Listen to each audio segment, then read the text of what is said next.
पाठ 1 भाषा, लिपि तथा व्याकरण। पिकनिक पर जाने के लिए माता पिता की लिखित अनुमति जरूरी है।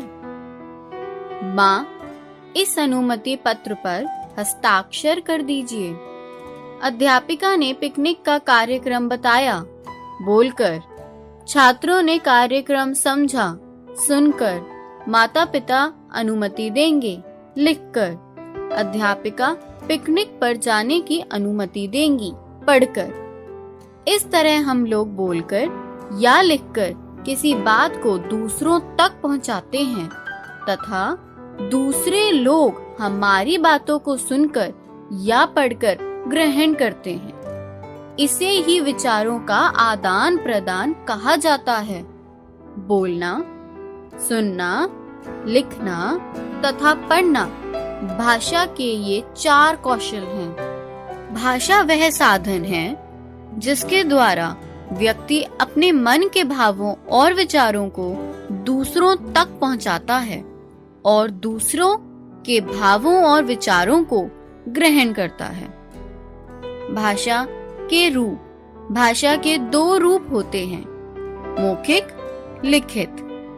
मौखिक भाषा, जब हम अपने मन के विचारों को बोलकर दूसरों तक पहुंचाते हैं और दूसरा उन्हें सुनकर समझता है, तो यह भाषा का मौखिक रूप कहलाता है।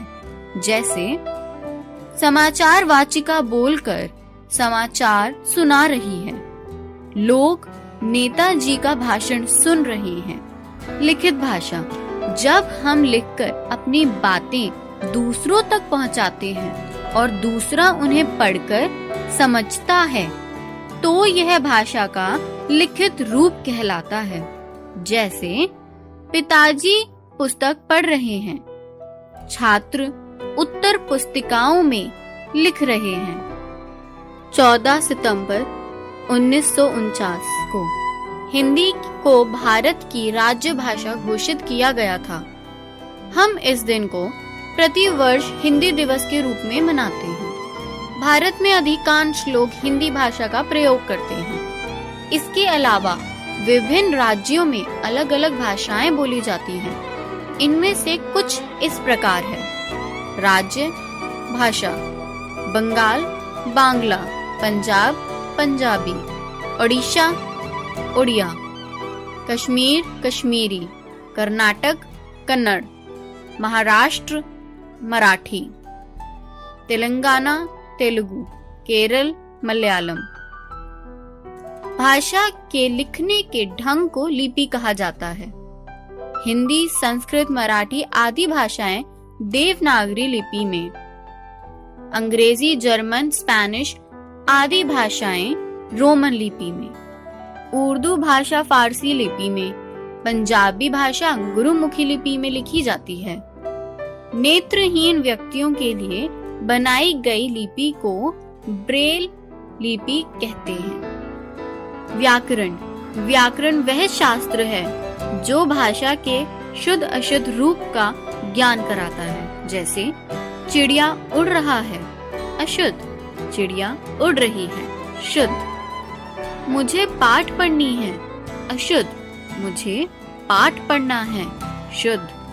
हर भाषा के कुछ नियम होते हैं जो हमें यह बताते हैं कि कौन सा वाक्य सही है और कौन सा गलत। इन नियमों का संग्रह ही तो व्याकरण है।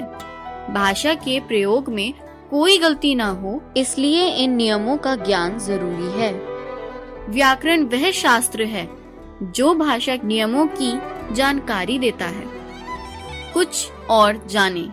व्याकरण के 3 अंग होते हैं, वर्ण विचार, शब्द विचार, वाक्य विचार। हमने सीखा, भाषा मन के भावों एवं विचारों को व्यक्त करने का साधन है। भाषा के 2 रूप हैं, मौखिक और लिखित। भाषा के लिखने के ढंग को ही लिपि कहा जाता है। भाषा के शुद्ध रूप का ज्ञान कराने वाला शास्त्र व्याकरण कहलाता है।